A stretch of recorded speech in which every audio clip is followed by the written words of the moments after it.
there's some photos of us by paparazzi at LAX. They had, don't get it twisted, they had no idea who we were. Katherine Heigl's husband was in front of us, and he didn't want to be pictured. So we were walking with guitars, and he took pictures of us.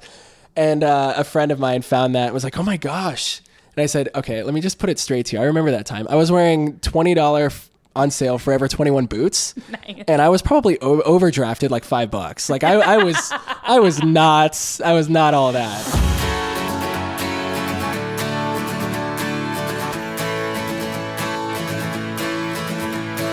Hi, hello, and welcome to the Lives I've Lived podcast.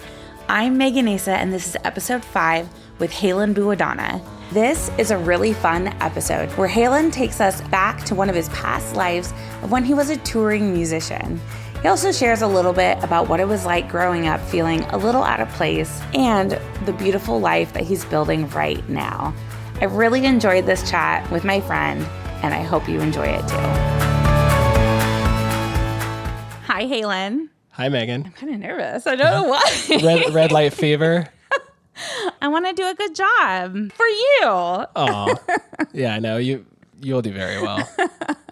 Especially in your producer voice that I've gotten to experience. Yes, I turn on my producer voice. Thank you so much for being here in my living room, my awesome setting with my cat in the window. Thank you. It's really cute in here. Oh. Everybody who has not been to Megan's house. I want to make sure to say your last name right. First of all, yeah. Bouhadana. You got it. It's not Bouhadana. Nope, Bouhadana. Bouhadana. Yeah. Okay, good. Because I would hate to say your name. Yeah, wrong. everyone, she's got it. For anyone who doesn't know, Halen is my coworker and friend. We both work at a company called Live here in Columbus, Ohio, in live event production. If you didn't know, I am a event producer.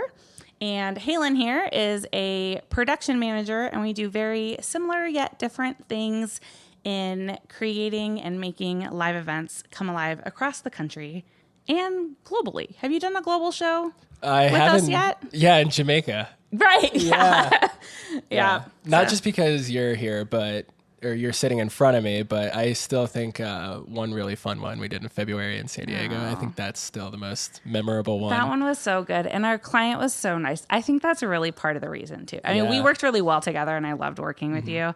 But our client was also like so sweet. Yeah. And we were in San Diego, so. Yeah, we got to have family time at the beach. Yeah. And it was very, very memorable. Aww. So, Halen, if you want to give us just a little snapshot of like what your life looks like today. Yeah. Actually, I thought about this on the way here. I think especially with our job where we travel so much, it's relatively domesticated compared to my past life.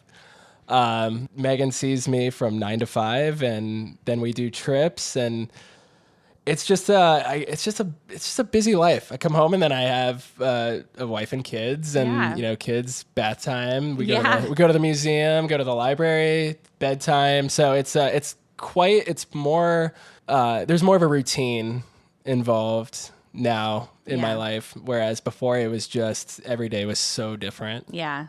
Yeah. Do you like that routine? I do, in the sense that it does keep me grounded. That doesn't mean that, I don't need a vacation once in a while. For sure. But no, I do like it. It keeps me grounded. I still, I'm getting better at finding different ways of self-care and doing, participating in hobbies. And, I like to do a lot of running, so I find times to do that. Yeah. Oh, that's great. Yeah. At this point in your life, looking back at all the cool things that you've been able to experience, how many lives would you say that you've lived so far? 4, and I should have told you this before. I think I might be hitting a 5th. Hey, I'm here for that. So 4, as of right now, 4. Okay. Yeah, I still might be in the midst of 4. I don't know. Who knows? Just feels like. Yeah. Are we in a transition maybe? Might be. Yeah. Okay. Yeah. Love that. I'm feeling it. Oh. And we're getting older too. I think like we're in a time of life where, so you're a little bit younger than me. You're not yet in your 30s, but I think there's something about like heading into your 30s too that like, I don't know. I think a lot of 30 and 40-year-olds can relate to kind of that transition of like, oh, like I'm a full-on adult. Like I know I've been an adult, but I've kind of also just like been a kid because I'm young and like I have all this energy and like it's so funny talking to our friend Kevin. He always has so many jokes about how like he would do all these things and his body would never hurt from doing all this, physical labor. And now he'll like sneeze and his neck hurts and he's just like, guess I'm an old man now, So it kind of freaks me out too. Well, I've just turned 28 last month. And so for some reason, my mind just shifted. I was just talking to a friend on the way here and they said, so when you turn 28, your collagen reduces. And now I just think like, collagen. Like what is that? Right. But I think it's funny. I think right when I turned 28, I just felt this transition. I got out of a really fun and big project the day before my birthday. And I just felt completely different. Yeah. I shouldn't say completely different, but you're feeling it. But it's in a good weird. way. Aging is also cool though. Yeah. And I guess this one is more mentally or a mental transition. Yeah. But yeah. Awesome. So starting out at an early age, you were really into music. So much so that you started playing in a band at the age of 12. Yeah. Which is incredibly young. But how did you even get started in like music? Gosh, well, my mom was always I label her as a hit predictor because she had this knack for finding music just on the radio or online, and they ended up being the biggest bands ever.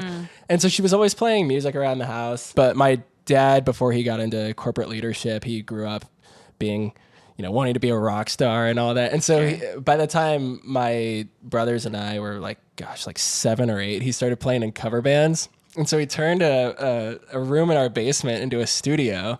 Wow. And then just one day, my twin brother was like, that's it. I want a drum set. And my dad got him this little groove percussion. Whoever drummers out there know what a groove percussion is. It's, the starting offset. And then he became really good. And then I was always around guitars. And I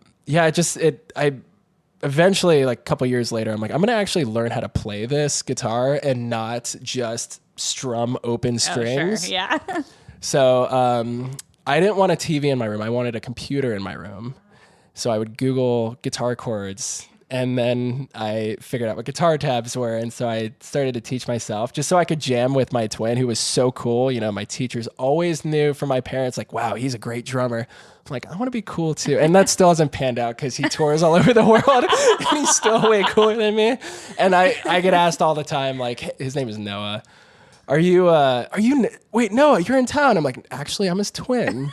I did have somebody recently at an event that had a lot to drink and said, oh, shut up. You're Noah. Bye.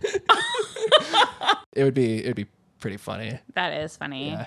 So you're in your room, you're looking up guitar tabs, you're learning guitar, and then you got together with your friends and started playing. Yeah, it turned into my twin and I started jamming a lot. We would play all the Maroon 5 and the Rejects and Fall Out Boy and the punk stuff that was easy to play. And then we hear at school that this other guy knows how to play guitar. Nice. And I'm like, not better than me. And he did play better than me.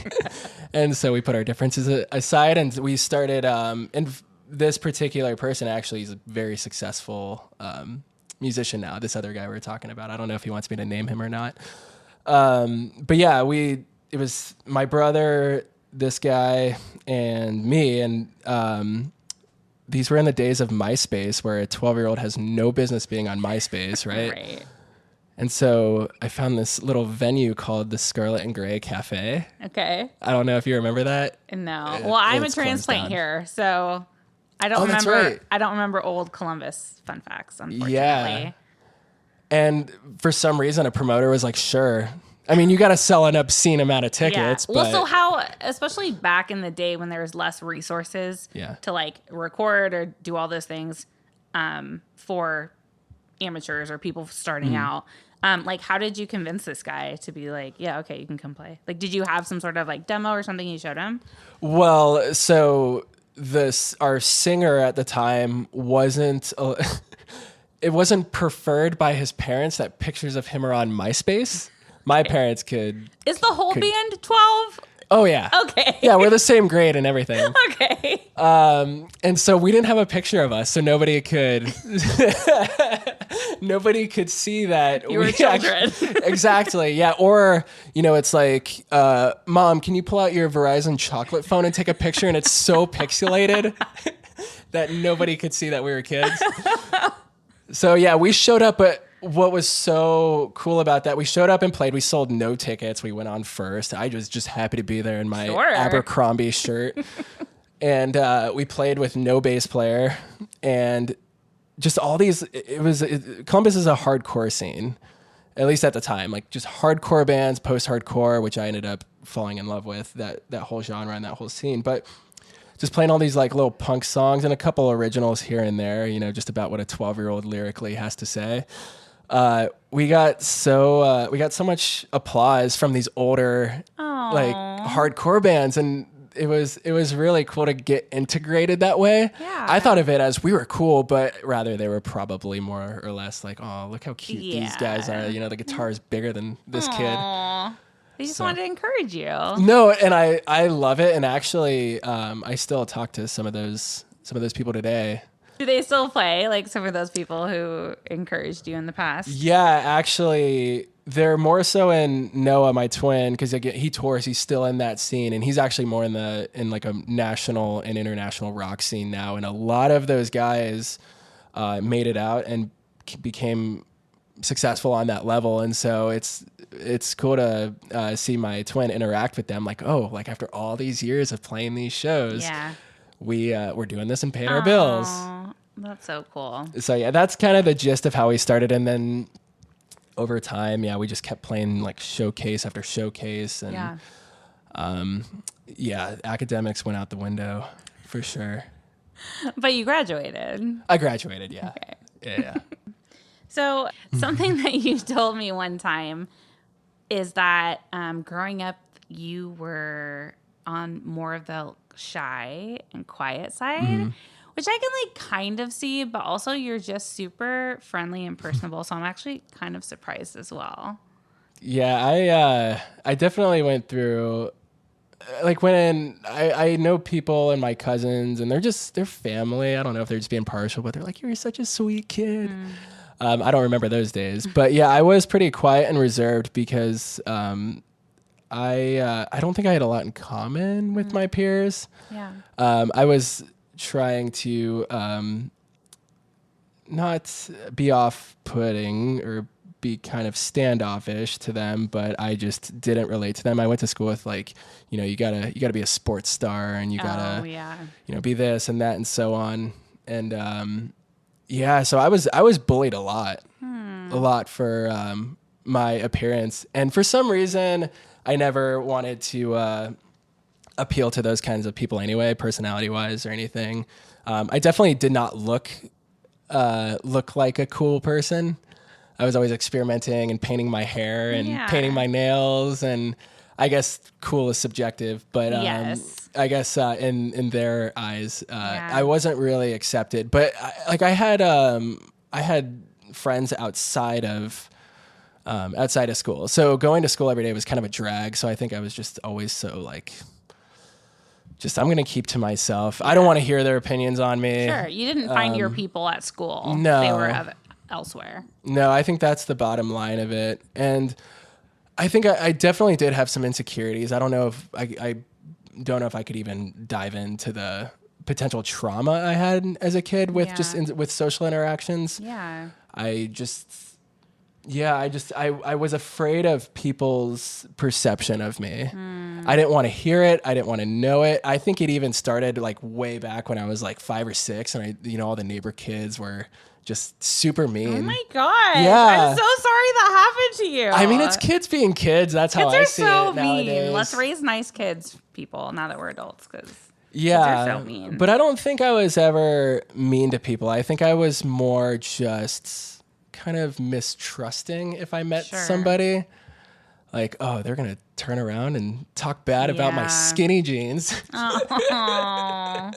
We would have totally been friends if we went to school together. You would have fit in perfectly with my group of friends. All the boys in our group wore skinny jeans. They were so that. tight. It was like, I'm surprised they could even sit down. Yeah, and actually when I think I got to 7th grade, and then the 6th graders were starting to be a little more alternative and getting bullied, and I kind of gravitated towards them. And then, I eventually found my friend group outside, which later down the road, I mean, I went to Olentangy Liberty, which was in Powell, and they went to Gahanna, and they were in a band. And ultimately, actually, some of those friends became figures in my life Yeah. in the band days. Aww. So, yeah.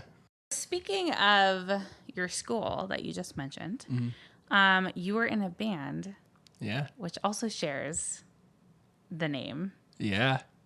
We Yeah. have no idea what we were thinking. We just chose the name and we thought, wow, this is a great name. It's called Liberty Deep Down. That's it. Yeah. I try to not even say it. Don't be ashamed. No, I know. And a friend of mine actually pulled up all of our music videos the other day, and I was learning to embrace it again. And actually, it took me down memory lane. Oh, that's good. Yeah. I went through some pictures, but no, it was one of the it was the funnest time. One of the funnest times of my life. And I think the older I get and the further away I get from that time period, it was great. But yeah, Liberty Deep Down was the name, and my twin and I came up with that just as a name, just to have a name. Yeah. You know, you think like Foo Fighters, or you think of like Fallout, like band names mean nothing. I seriously was thinking about this recently because I passed some street and it had kind of a cool name. And I'm like, that could be a cool band name. And when I was a teenager, I was convinced that every band name had some sort of special meaning and purpose. Yeah. And then when I got older, I was like, oh, sometimes that's true. And sometimes they just come up with a name. Pretty much, yeah. It's like half the tattoos I have. But yeah, so it was just named after the school. And we just rolled with it, and it was just one of those things where the more momentum we got, because over time we couldn't stand the name. We just rolled with it, and then the more momentum we got, we're like, well, people are starting to remember it, so we don't want to really change it. Yeah, we went through a period where we would abbreviate it to LDD. Yeah.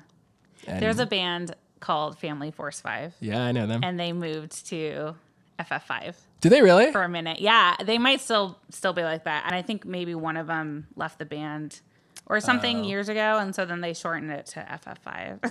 Oh. Which I thought was kind of funny. They sing that song Love Addict? Yes. Oh, yeah. I just listened to that the other day. That's on my throwback mix that I have. Isn't that so funny? Oh, yeah. I'll always be down with throwback music. I love that. So, I mean, you guys toured like nationally. Mm-hmm. What's like one of your most memorable times or like happiest memories from that time? You know, I think a lot of people, you know, secretly have a fantasy about being a rock star or being famous. You know, I think a lot of us can. And you had a season that you did that. Yeah, there was, there are two that I remember, and I think I appreciate them more now as an adult. Mm-hmm. Well, one of them, we opened for Bon Jovi at Nationwide Arena, which was like mind-blowing. 18,000 people, and they had it set up to where we had the stage, and then they did not close off the back seating. Right. Okay. Yeah. So was it like a 360 thing, or did people just have to see it was the back 360, of your head? Yeah, except the stage was still back against that. I did make sure to turn around. I wanted to make an impression. That's nice. But that was, I think now today I'm thinking like, dude, that was freaking pretty Bon Jovi. mind-blowing. Did you meet him? We did. Yeah. Was he nice? I always want to know if celebrities in real life are nice or if they're dicks. He was nice. He came by our sound check. My dad was watching us at sound check, and he came up to my dad and said, "Sounds great. Are you the dad?" He was cool. That's nice. Yeah, he's you could tell he's Bon Jovi though. Yeah. Like he was super nice to us, took a picture with us, Sure. gave us handshakes. And he's gonna go do his thing. Yeah, I mean, no eye contact. I expect that. But yeah, that was what a fun experience. Oh, it was awesome. Yeah, it was really, really cool. And then the other one, I think for a moment when I was 19, 18, no, God, I was 18 to 19, I was actually able to pay bills Okay. being in a band. And I mean, it's important to any band out there. I mean, get merch. Merch is a huge revenue stream, you know? Yeah. Streaming splits were different back then like it's a long time ago. Yeah, but I mean, streaming, it looks completely different now, even than like 10, 15 years ago. Yeah. So that was really cool. Gosh, there's so many good memories again that I appreciate so much now. But yeah, those two memories stuck out. Bon Jovi and being able to I had a part-time job at the time, but not particularly relying on that job to pay bills. I mean, that's a big deal for musicians. That's, again, something I learned being much older when I was a teenager. I'm like, oh, if you're on a stage, this is your full-time gig and you must have money. Yeah. But again, that's not true. Like, just because even if you have multiple albums and people know your songs, it doesn't mean that you guys are raking in the cash. So. No, not at all. And you know, there was just that period of time, and kind of like being in a band.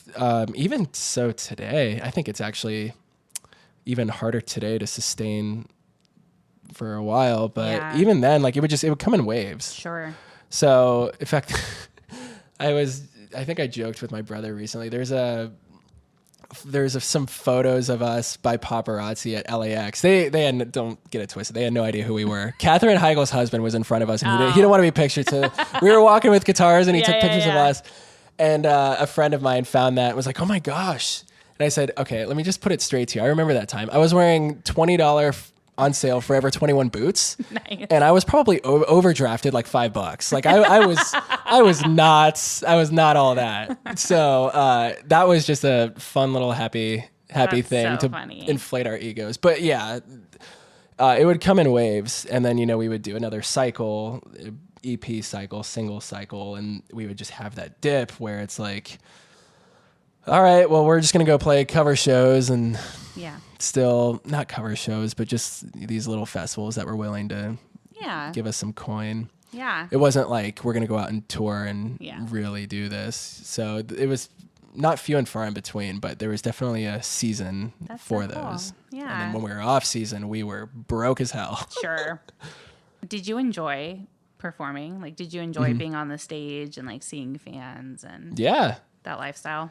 I loved it. Yeah. And I loved more so the shows where if we were on tour with like more of like a C-D list artist, that's more of like a concert hall and it was a little more intimate. I loved those a lot more.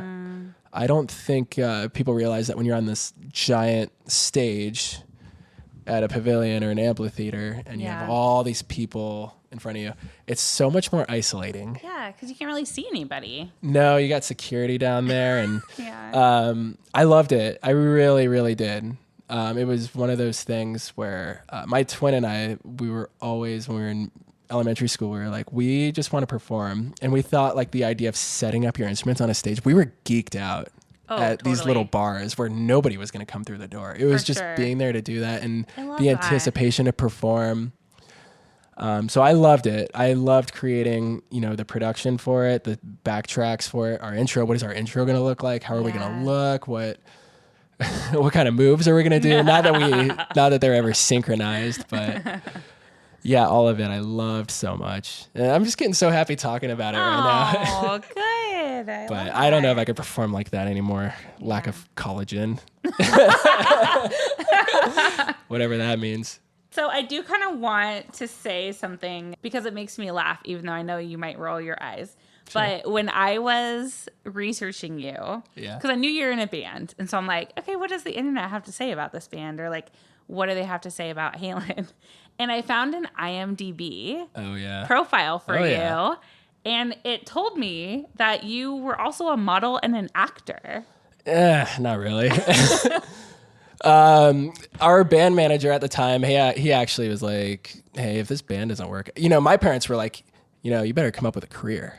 Mm-hmm. My band manager was like, you know what, this band may or may not work out, but I think you look like an actor. You look like Joaquin Phoenix. Not that I had the skills for it, but I definitely tried to see what I could do with it. And that was a fun little like 4-month try. I auditioned for one film and I didn't get it. And I'm like, I want to go back to, I don't like this.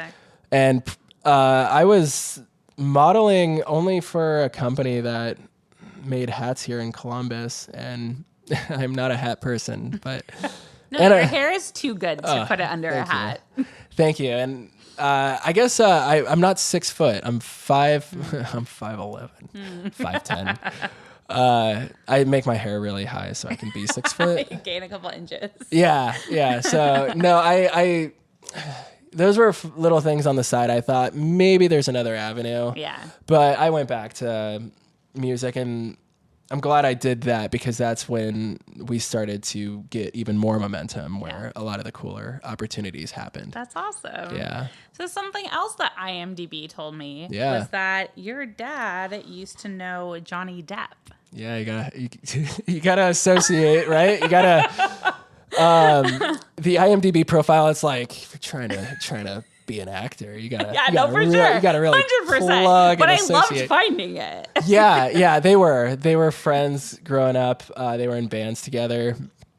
Really? Yeah. So they were more than just like classmates who passed each other. It's like they like had a relationship. Yeah, if my dad was here, he would cringe. Oh, really? But yeah, he has an autobiophy out. Johnny Depp does, and my dad's name is all over it. And oh my gosh, I need Eat to go True find Hollywood that. Stories. I remember my dad getting interviewed for that. He hates that. He hates the spotlight on him, or he hates the fact that he's associated with Johnny Depp. I think, and this is just my inference only, my dad was really close with him, but I think that, once he became Johnny Depp, there were those friends that loved being associated. Yeah. And my dad respected him and has always said such amazing things about them as kids. Yeah. And he's gotten like French press asking to interview him, and he never wanted to say anything controversial. Yeah.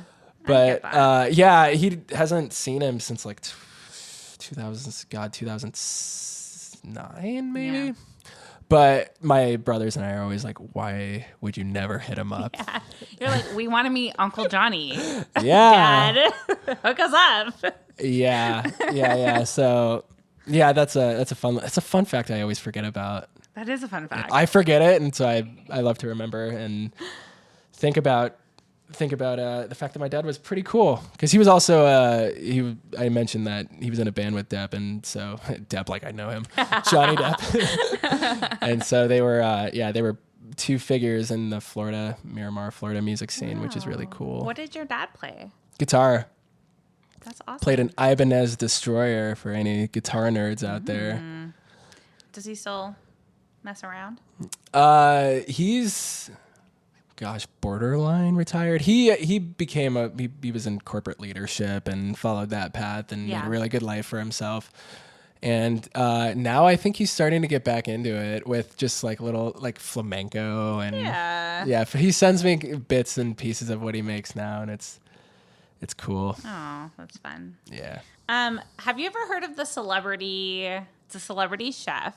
His name is Mario Batali. No. Yeah. Well, probably most people have not. But me and my family, we grew up watching a bunch of we're like a foodie family, so we watch a lot of like food TV shows, and then the chefs become celebrities and whatever. So he's kind of known in like not so much right now maybe, but he used to be really well known. He went to elementary school with my mom. Oh, that's cool. It's not the same as having a relationship with Johnny Depp. But, my mom's elementary school yearbook has Mario Batali's signature in it. So. Wow. Yeah. That's still pretty cool. Yeah, you never know who you go to school with, who's going to pop off. I know. Isn't that so fun? I like to think about that now, too, with like who I went to school with and see what people are doing. And you never know. Yeah. So, Halen, you were out on tour. You were traveling nationally with your brother and your friends. You also were in a relationship that was going well. Yeah. And she is now your wife. Yeah. You guys ended up moving to Arizona. You left Columbus. You went over to Arizona. Yeah. With her. Yeah. How was that transition? How was that? That one was hard. So when we were in the midst of touring and I just graduated high school, we did a couple really cool shows during the summer of 2014. And then we had a pretty significant tour with Aaron Carter, who was making a resurgence at the time. And once I was 18, I had met this woman. Her name's Lauren, who's my wife. Hi, Lauren. And I don't know what it was. I feel like I was just ready to become an adult and domesticated, but not really. You have this new exciting relationship. So we moved out together because we thought, and when I say moved out, like I moved like 10 minutes from my parents' house. We got a place together, and even then there was some tension in our band of like, you're not very focused. You got a girlfriend. And of course, like, you're 17, you're focused on this new fun relationship. Totally.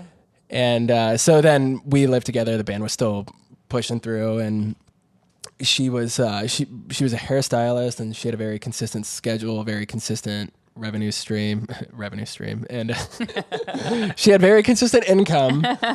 And I was always just touring or playing shows and having random part-time jobs and just being all over the place. And then ultimately it came down to a year later, she was like, I want to move to Arizona.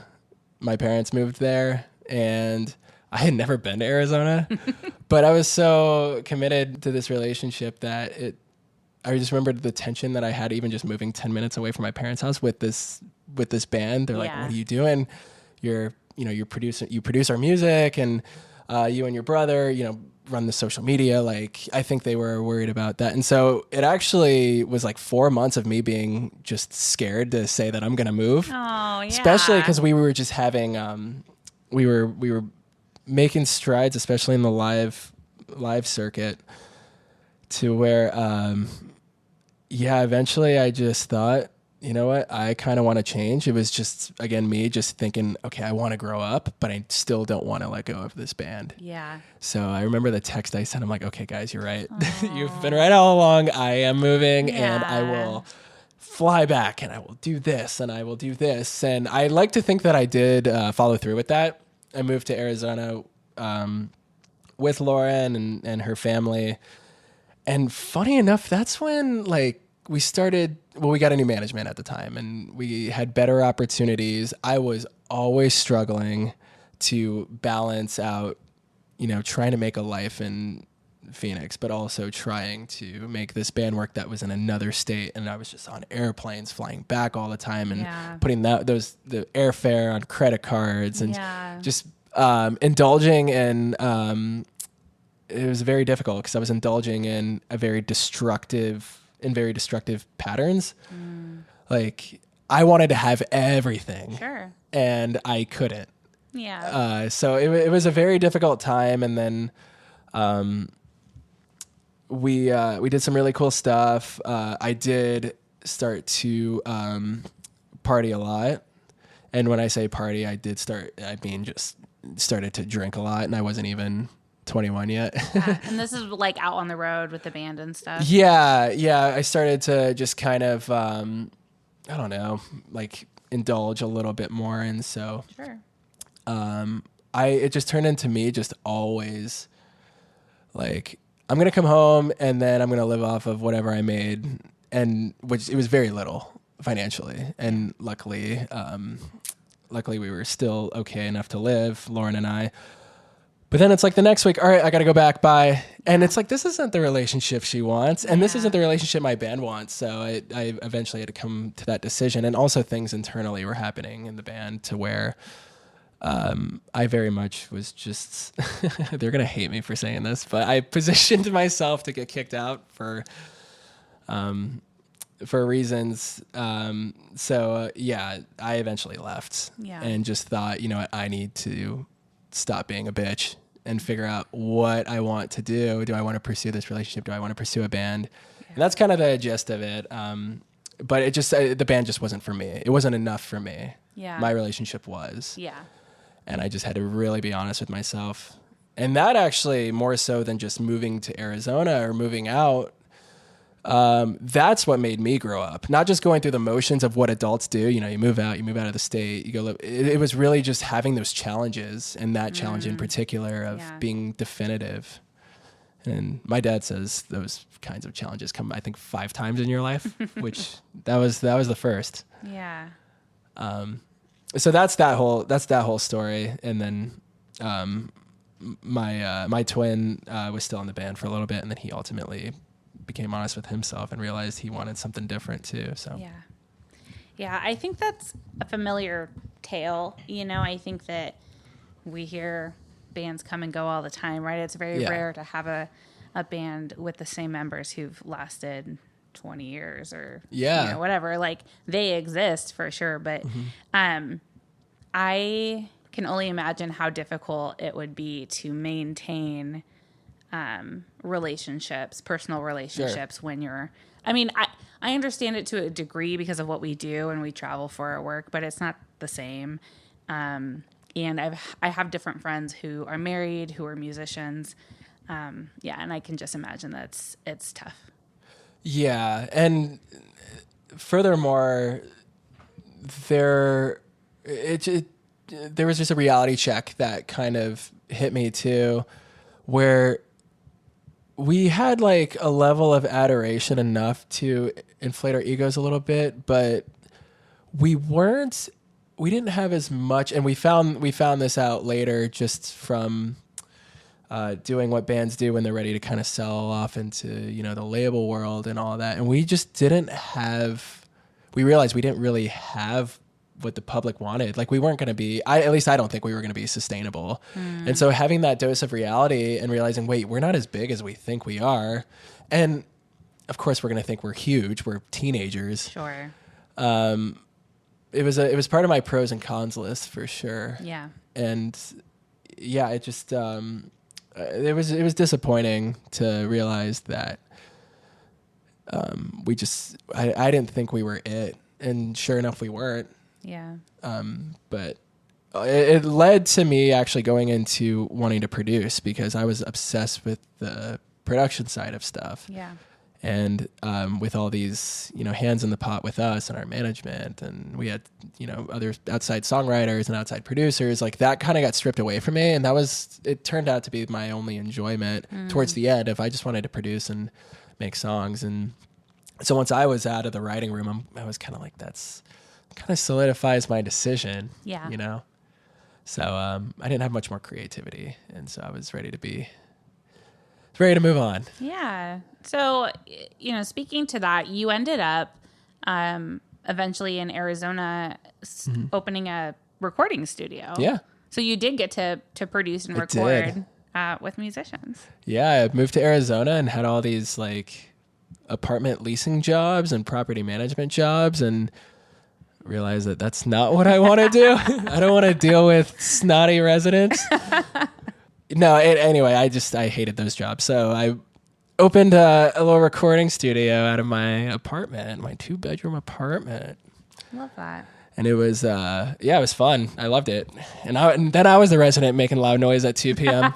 Yeah. Yeah, I did that for a while, and kind of like the band, it just kind of strides came in waves, financial strides in particularly, but I loved it. Yeah. I loved it so much. So I did that a lot for like 3.5 years. Eventually I moved out of my apartment. I went to a professional facility that I was renting from a friend, and during the pandemic, actually, I was mostly living in Burbank with a bunch of my songwriter friends.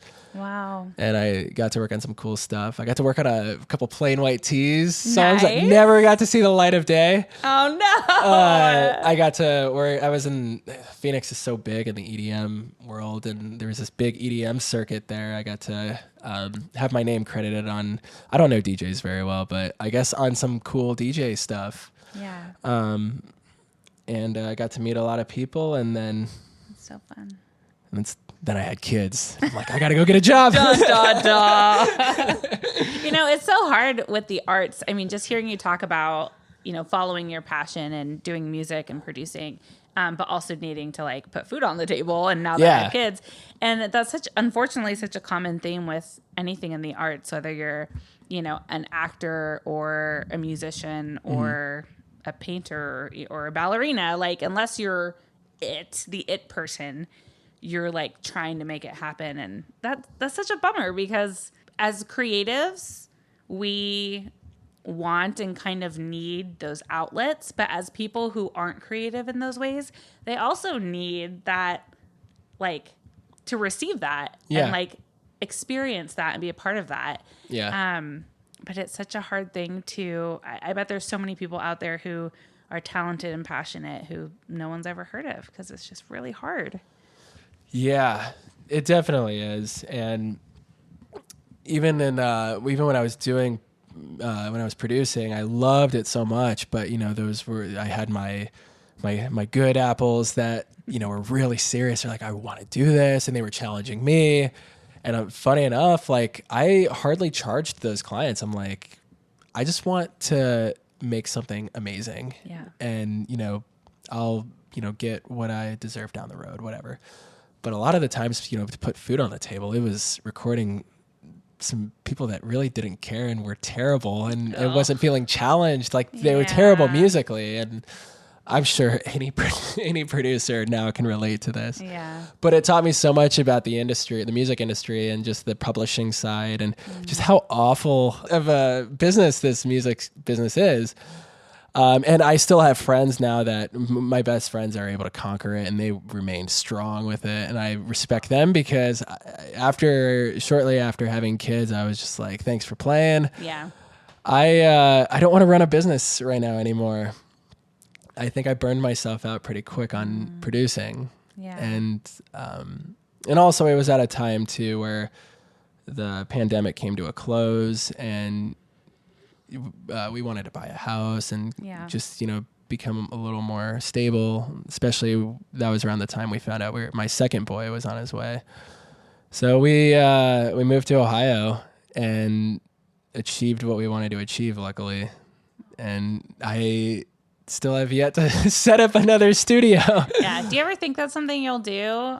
Or is that kind of like a chapter that might be closed? I don't want to say it's closed, because I still, I think I would do it. If you found the right, like, people to collaborate with. Yeah. And there's so many talented songwriters I know and producers that I know, and they are full balls to the wall with it. And I am not at the point now in my life where I feel like I could give them the same energy that they have. Yeah. While I would love to do it, it would just be more of like, let me write some stuff for fun with you. Yeah. Where they're like, no, we want to write hits. Yeah. So at some point maybe eventually, but yeah, I mean, I'm in live production now. Yeah. Yeah, you are. I mean, that's been a big change for you. You're back in Columbus and you move into live events, and now you work on the, like, behind the scenes stuff instead of being on the stage. You like help the people who are on the stage. Yeah. And I love seeing people on stage in their element. Yeah. I can't go on a stage like I could before. But actually, to even back it up a little bit, before I started with live, I was working in production still in Phoenix. Oh, yeah. Okay. Because I toured with my twin as their lighting guy, stage manager, front. I just did all the production stuff live, and I loved it. And I got a good payout from it. And I was like, maybe are there jobs like this? Regardless of the paycheck, I mean, that didn't matter. I just loved it. And I found a company that I did the corporate stuff we do now. Yeah. Never any live music with that company. And they were in the Arizona market. They were great. I transferred with that company back to Columbus, and then realized Columbus market is a little different, and they were less great. Live is great. Yeah. And then you found us. I remembered live. Oh yeah, because you used to play gigs at events that Live had produced. That's right. Yeah. And our team that I still work with and mess with and absolutely love at our office, those were the same people that worked on like music videos and live shows for us. That is so cool. Yeah. It's still weird. It's been 2 years. It's still weird to be back in Columbus. Really? Do Yeah. you miss Arizona? No. No, my in-laws who we moved with or to follow in the first place, they're not even there anymore. But yeah, it was very interesting because when I left Columbus in 2016 and then I came back in 2022, before I left, like my parents were still together. I was in a band. I had this idea of how life was going to work out. Yeah. And then I come home and your life. Yeah, it's totally not in a bad way. It definitely in a more beneficial way. But yeah, so much was changed coming back, and I just have this new perspective on Columbus now. And I live near the city, and I never got to live near the city before, so Columbus is very unfamiliar to me still, and I love it. I'm exploring it more. That's cool. So there's like new things for you to explore and like experience here. Yeah, that's actually really great. Instead of feeling like, oh, I'm coming back to where I'm from and this is kind of like dull. It's like, and you know, again, I'm a transplant, but what I've heard is that even in the last 10 years, like a lot has changed. And so that's kind of cool. Yeah. You can kind of like rediscover what's going on here. Yeah. I was born and raised and Columbus was so familiar to me. And then, coming back and just having this different dynamic. And now it's just my mom and I that live in Ohio in general.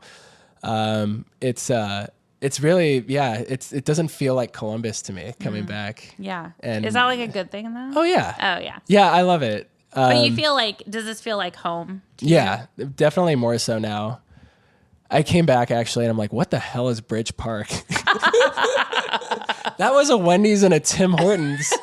And now it's like 5 sky rises. Yeah, this fancy area. That's so funny. Yeah, no, I love Columbus. It's definitely shaped me for the better compared to Phoenix and Arizona in general.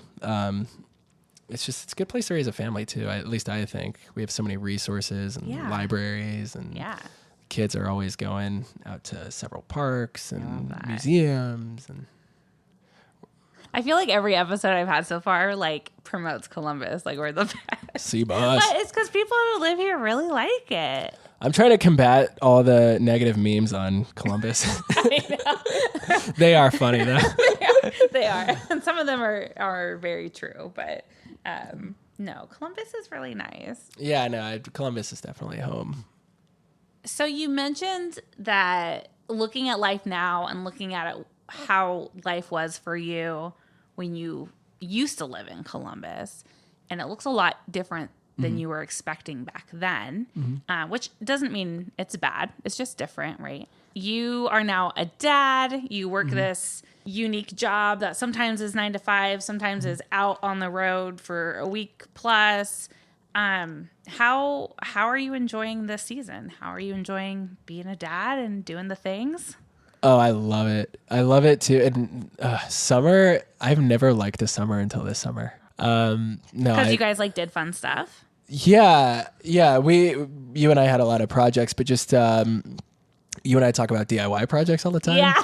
Which I mean, I got to hand it to my wife. She handled a lot of that when I was gone, but I've been able to any off time been able to kind of take my kids out and we go explore and we find new parks. I've had such a close connection with especially my kids this year. Yeah. And how old are they again? It's gonna be 2, gonna be 4. Oh, yeah. How fun. Yeah, they love Columbus. My 3-year-old, almost 4-year-old, says every day, he's like, or at least this past week has said every day, I want to go to Goodale Park, and I want to go to Short North.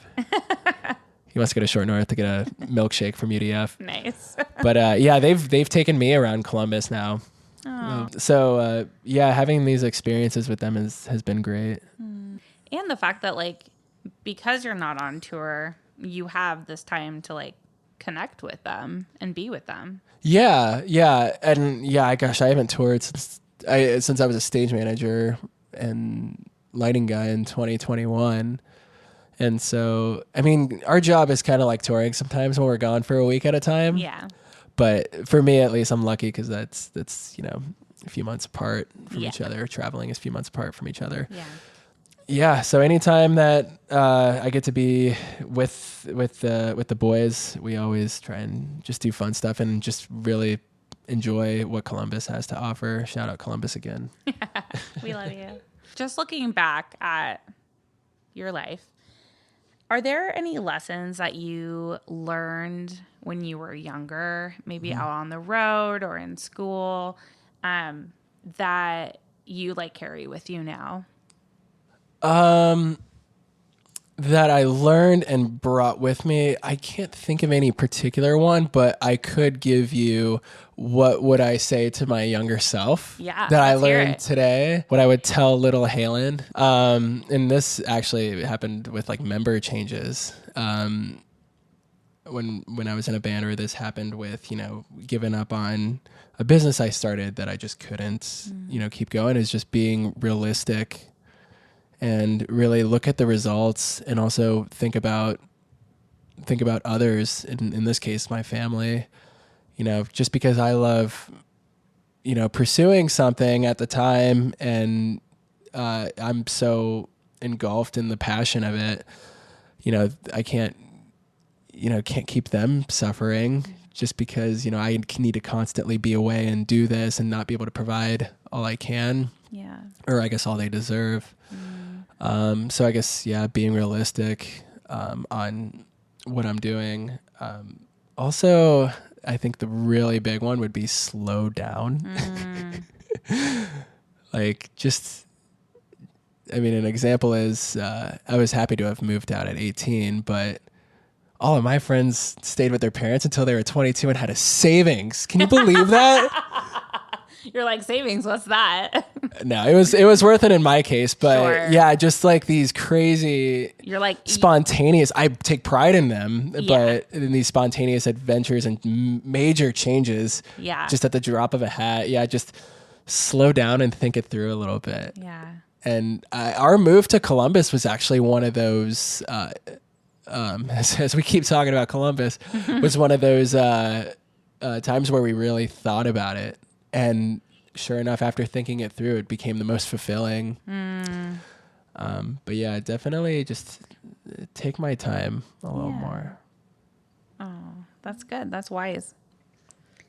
Halen, you were telling me at the beginning of this recording that you might be kind of in a transition period and maybe heading into a new chapter, a new season of life. Is there anything you want to share about that? Yeah, I am in and this is probably why I just talk and talk and talk. I love it so much right now too, because I think I'm in a vulnerability phase right now, where I think that I've just become an open book and wanting to be vulnerable, and I just haven't always been like that. Not that I never took pride in vulnerability, but I just was always a little shy about it, or I was guarded, or maybe I just didn't know what I wanted to say. Yeah. But that to me is just feeling like a door is opening for a newer transition. I just have that feeling. Yeah. So I don't have much to build on or elaborate on. Yeah, I've just had this consistent routine for a while, and not that I would break that routine, but I'm just feeling I'm feeling proud of that, but I'm also just thinking about What's next? new hobbies. And what's next for me, and how is my dynamic going to change? And it's not always, sometimes it's just manifested. It's not always an action that I take. Sure. And I feel like I've been doing a lot of manifesting lately, and I just feel this change and a potential new life opening. Yeah. But that's really cool to be entering in a time where your mind and heart are open to embrace what's next and just like be open, I think is really great. Yeah, very much so. And especially too with new hobbies, one of my favorite things that would come with a new hobby, or even like a new interest, career path for anybody, is just the community that you meet. Yeah. I love being challenged by new people, and so with new hobbies comes sometimes, at least I always try to get out there and find people of similar interests, and then comes that nice challenge, and then it just becomes this really cool thing in your life that you look forward to. Yeah. So yeah, I just feel like the door is opening, and I'll keep you updated on that. Love that. Definitely keep me updated. Well, Halen, thanks so much for hanging out today, sharing your story and the past lives that you've lived. Thank you for having me. Thank you for being my therapist. Just letting me open up. I haven't talked about myself this much, so in a long time. Thank you, Megan. Appreciate you.